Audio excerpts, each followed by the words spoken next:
اب اس میں ایک حدیث مبارکہ ہے کہ ثم رفیق علی طریق، جب تم کسی راستے پہ چلو، کسی طریقے پہ چلو، تو اس کے جاننے والے کے ساتھ ہو جاؤ تاکہ بھٹکو نہ۔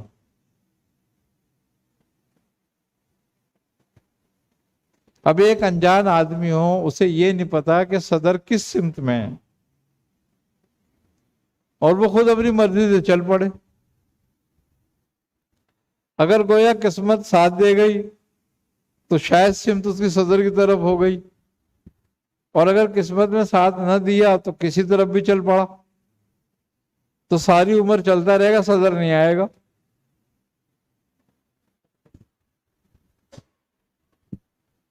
تو اسی لیے کہا کہ ثم رفیق علی طریق، کہ جب تم کسی راستے پر چلو تو اس کے جاننے والے کے ساتھ ہو جاؤ۔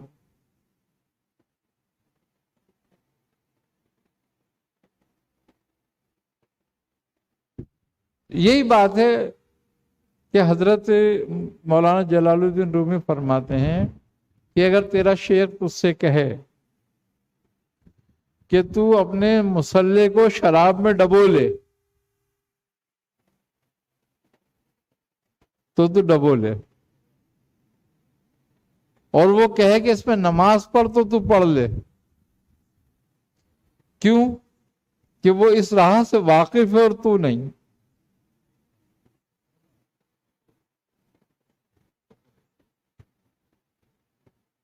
کیونکہ اس راستے میں ایسے عوامل بھی آ جاتے ہیں کہ جو طبیعت کے بھی مخالف ہوتے ہیں، بعض اوقات بظاہر وہ شریعت کے بھی خلاف لگتے ہیں،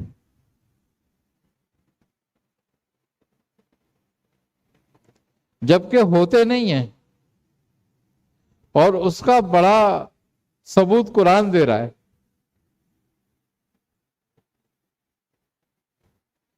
حضرت موسیٰ اور حضرت خضر کا واقعہ کہ بظاہر سارے کام شریعت کے خلاف تھے،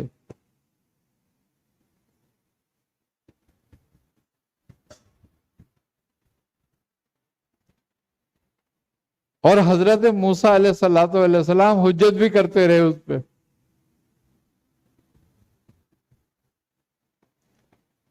لیکن آخر میں جب وہ معاملات کھلے تو وہ پھر عین مطابق تھے۔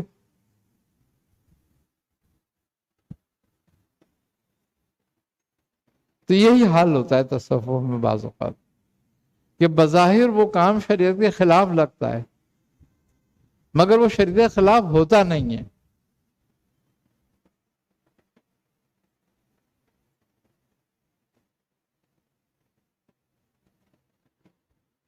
ہر ہنرمند الگ الگ ہوتے ہیں، ان کے ہنر بھی الگ الگ ہوتے ہیں۔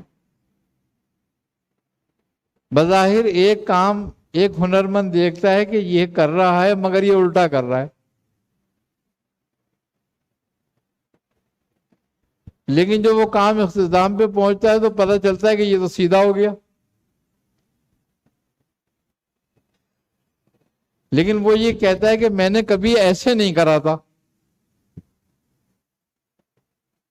اب دیکھا ہے ایسا ہوتے ہوئے۔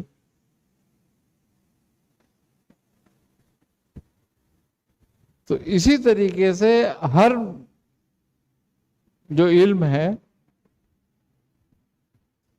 اس کی بہت سارے طریقے ہیں، بے شمار راستے ہوتے ہیں، بے شمار طریقے ہوتے ہیں۔ تو اسی لیے طریقوں میں سب کے طریق اپنے اپنے ہوتے ہیں، اور وہی طریق فائدہ کرتا ہے جو بندے کو اپنے استاد سے، اپنے پیر و مرشد سے ملتا ہے۔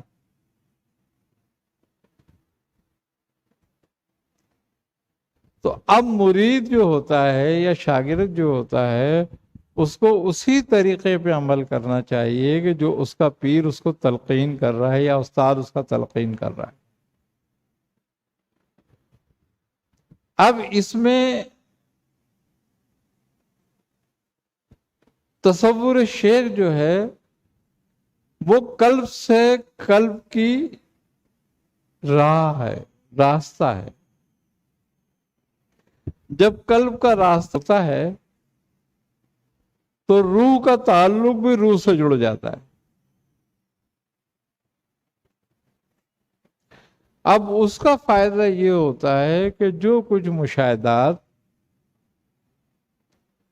جو کچھ اذکار کی تجلیات پیر کے دل پر قلب پہ وارد ہوتی ہیں، اس کا اثر اس کے قلب پر بھی ہوتا ہے.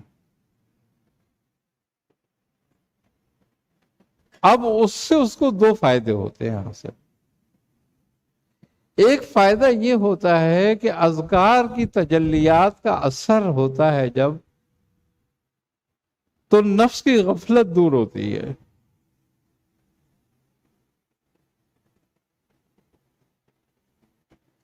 اور جب مرید کے نفس کی غفلت دور ہوتی ہے تو اس کی اصلاح ہوتی ہے.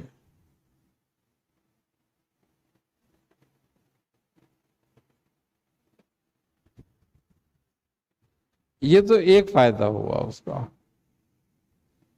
دوسرا فائدہ یہ ہوتا ہے اس کو کہ اس کو اذکار میں محنت کم کرنی پڑتی ہے، کہ جب اصلاح ہوتی ہے تو ہاتھ کے ہاتھ تزکیہ ہونے لگتا ہے.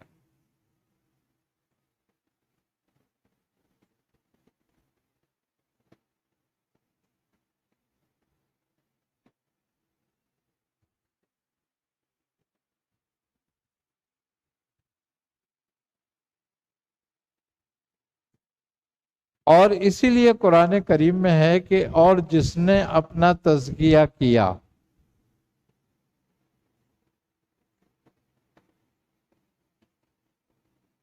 وہ فلاح پا گیا.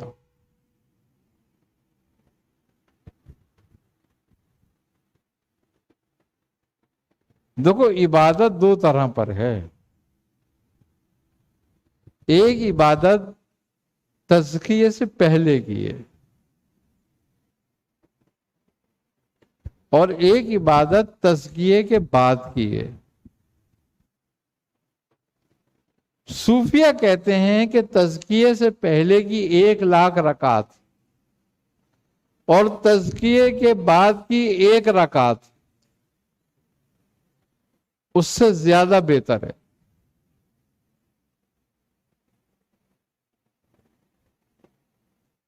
کیا ہوتا ہے کہ اولیاء اللہ جو ہیں وہ بھی وہی اذکار، وہی ذکر، وہی نمازیں، وہی نیکیاں، وہی سب کچھ کر رہے ہوتے ہیں نا جو ہم کرتے رہتے ہیں.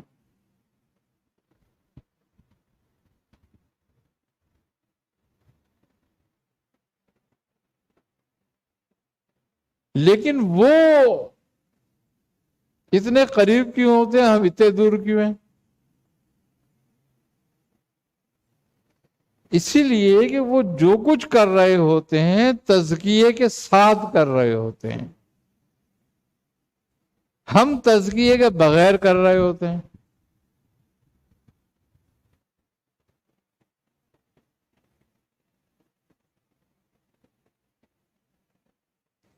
اب جو ہم تزکیے کے بغیر کر رہے ہوتے ہیں ہمیں اس کا معلوم ہی نہیں ہے کہ ہم کیا کر رہے ہیں.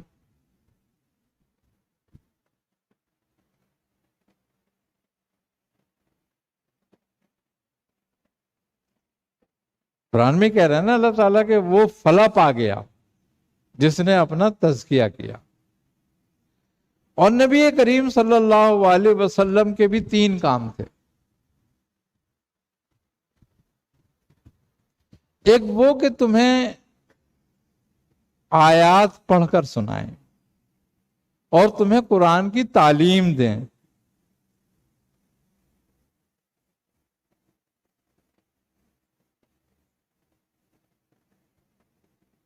اور دعوت و ارشاد کریں. تیسرا تھا تمہارا تزکیہ کریں.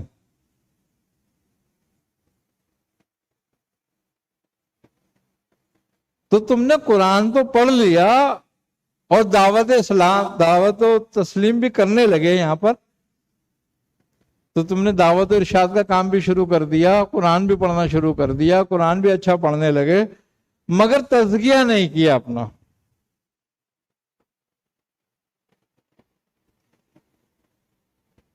تو اس کا مطلب یہ ہے کہ وہ نیکی تو ہے، فلاح نہیں ہے۔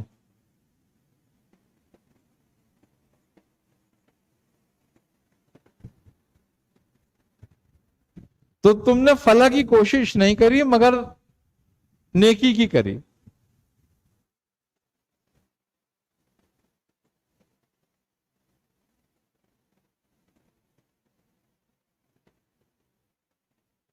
اب وہی نیکیاں کرنے والے جو ہیں وہ فلاح والوں کے اوپر انگلیاں اٹھاتے ہیں، انہیں پاگل سمجھتے ہیں، کہتے ہیں یہ کون سا دین لائیں گے لوگ۔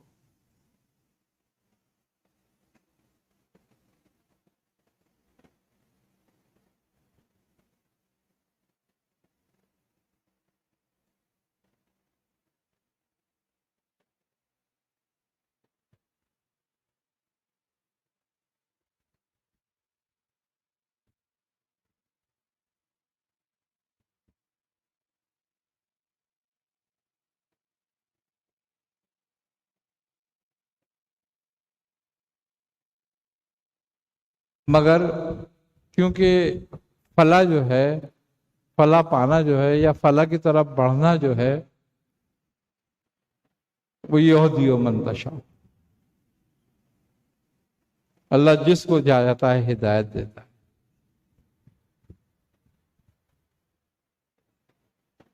یہ سب کے لیے نہیں ہوتی، پھر اللہ جسے چاہتا ہے اسے ہدایت دیتا ہے۔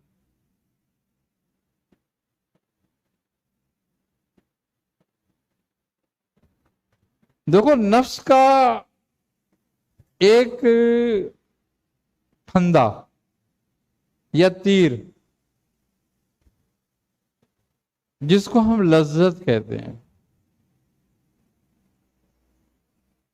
وہ بڑے کمال کا ہے۔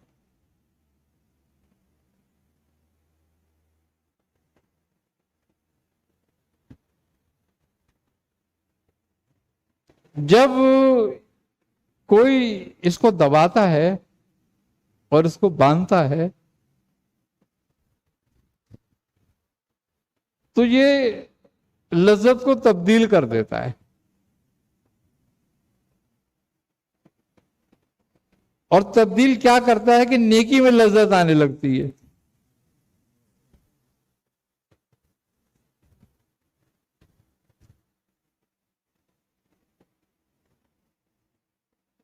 اب جب اس کو نیکی میں لذت آنے لگتی ہے، یہ نیکیوں میں لگ جاتا ہے، اور یہ نیکیوں میں اتنا لگتا ہے کہ اسی کا پیرو ہو جاتا ہے، اپنے معبود کو بھول جاتا ہے۔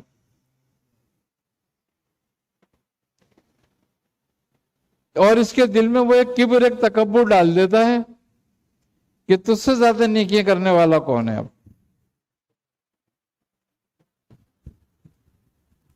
چونکہ اس کو چاہیے لذت،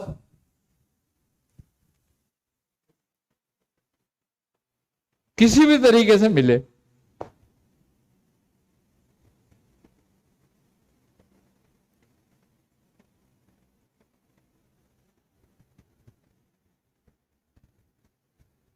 میاں صاحب کے بلا اللہ تعالیٰ غریق رحمت فرماتے تھے کہ اللہ مجھے ابدیت کے درجے میں رکھنا، ابدیت کی لذت نہ دینا۔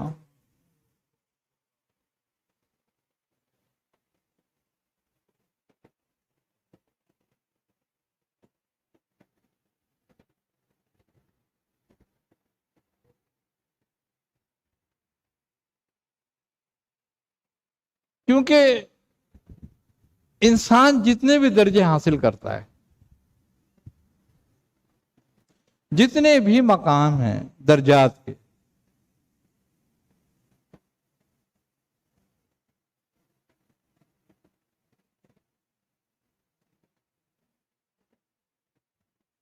اس میں سب سے بڑا جو درجہ ہے وہ ہے مقام ابدیت کا۔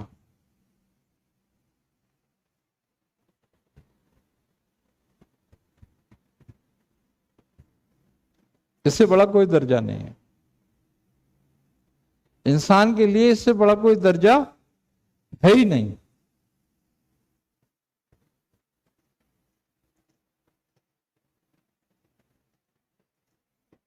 سبحان الذی اسری بعبدہ، پاک ہے وہ ذات جو لے گئی اپنے بندے کو۔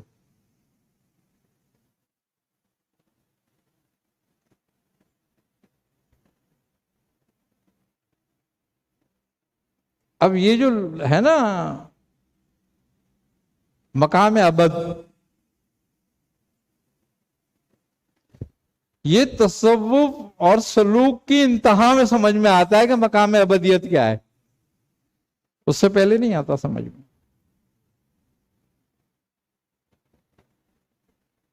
اور اللہ نے اتارا اپنا ذکر اپنے بندے پر۔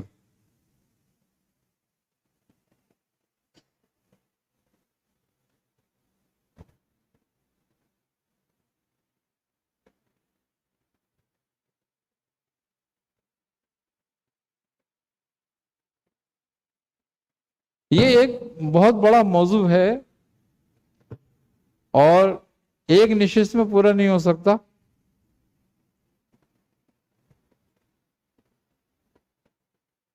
کہ گویا بندگی اور مقام ابدیت کیا ہے۔